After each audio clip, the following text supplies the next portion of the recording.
Welcome to the adventures of John Jonathan. He is a recently retired member of the Pentis Oculatus and now seeks to build an empire of his own. Thanks to the exceptional work of Skyrim modders, I am able to make this a reality. Starting a mining business to produce weapons for my army. Building a farm to feed my forces. Founding my own town as a place for my armies to stay and resupply. Building my own castle and becoming Jarl of the city around it to show my power. And finally, going to war with the Jarls of Skyrim to take my place as High King. Just before the video begins, please make sure to like the video and sub to the channel so you don't miss the rest of this series and other content I'm going to be making. Our adventure begins back on the farm from last time. John's been building up his profits and enjoying some well-deserved rest. He begins to devise his plans for kingship. In this video I've decided to show less of me in menus and more of the finished product of what I've built. Let me know down in the comments which style of video you prefer. I took a trip over to the Bannered Mare Inn and walked in on some drunkards having a brawl. Nothing like a good bar fight to start the day. These guys were really going at it. After that, I took my seat at the bar. Whilst having my drink, the barkeeper and I chatted. She told me of a town in the Rift that had supposedly been destroyed in a dragon attack, just like Helgen, and they were looking for someone with enough coin and connections to help rebuild. With that, I got on the first carriage to Riften to investigate this rumour. A town like this could be a good opportunity to begin showing the people of Skyrim I was worthy of being their leader. On the road towards the town, I found a woman tied up on the road. I immediately went over to help her. Little did I know, this was a trick laid out. Out of nowhere, bandits and the woman I helped started attacking me. This was their unlucky day attempting to rob an ex-legionnaire. I dealt with them and continued on my way.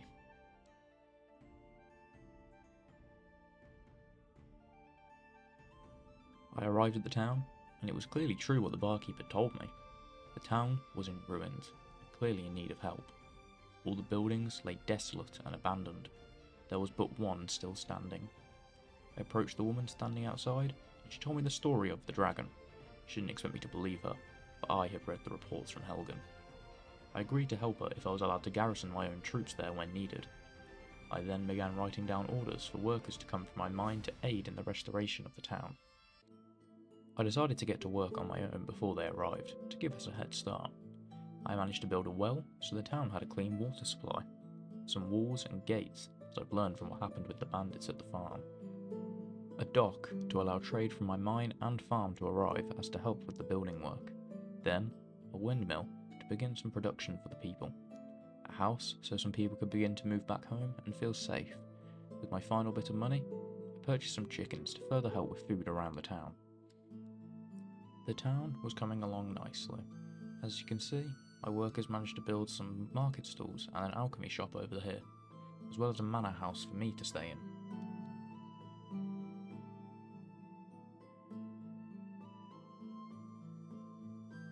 Construction is now complete, and I can show you the town that I've built. Here we have the guard barracks and prison. We have an area here for keeping track of crime in our town to ensure the safety of our people.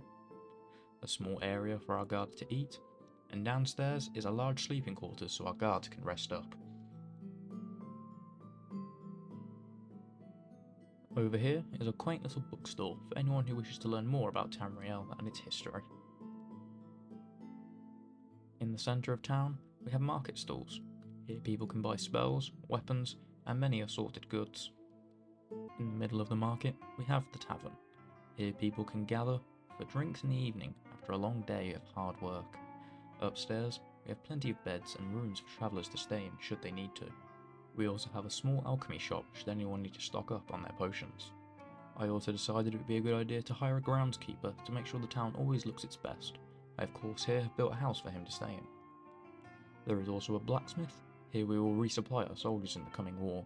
All the materials here are of course sourced from my mine back in Hjalmarch. Now for the tour of my grand manor. That there is my steward who keeps the house while I am away. Just across from the entrance is a large library for me to keep my collection, maybe one day. Just down this hall we have my first guest bedroom, filled with plenty of space for my soldiers and friends to spend some nights.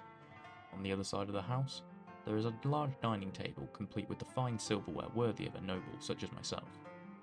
I also have a kitchen where all my food can be stored and freshly prepared. Upstairs we have my master bedroom, with a large bed in the centre, many wardrobes and a safe by my bed to keep my belongings from being stolen. Also upstairs are many more guest rooms to provide even more space for friends, a spouse, children, soldiers, and guests. For the final room upstairs, I installed a bathroom with a hot tub and a shower room so I can relax after a long day. In the basement, I have my grand armoury, with plenty of space for all assortments of weapons and armour. I will surely need them in the future. Off to the side, I also have a smithing room for forging such arms, and an alchemy room for brewing potions and poisons to help me in my endeavours.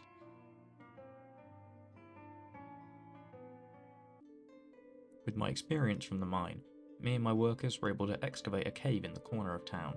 There are many ore veins to be found here, and provide the people of the town with work mining and transporting the ore to be sold by my company. Then, with the experience I gained from the farm, I was able to reap some fertile soil on the hill above the town near the windmill. This will provide my town with enough food to not only survive, but thrive, and will allow my farm in the Pale to continue making profits. Thank you for joining me today. It's been an honour to share these adventures with you all, and I can't wait to provide you with the rest of John's journey. Join us next time as John decides to build his own city so the people of Skyrim can finally recognise him as a Jarl. If you enjoyed the video, please make sure to like and sub to the channel to see the rest of this journey to become High King. I'd like to apologise for the fact this video is a bit shorter than the others, but I'm preparing for the next episodes in this series to be much longer, as the War of Skyrim will be a very long endeavour, and building a castle takes quite a while. So thank you for watching. Until then, stay strong, adventurers of Skyrim.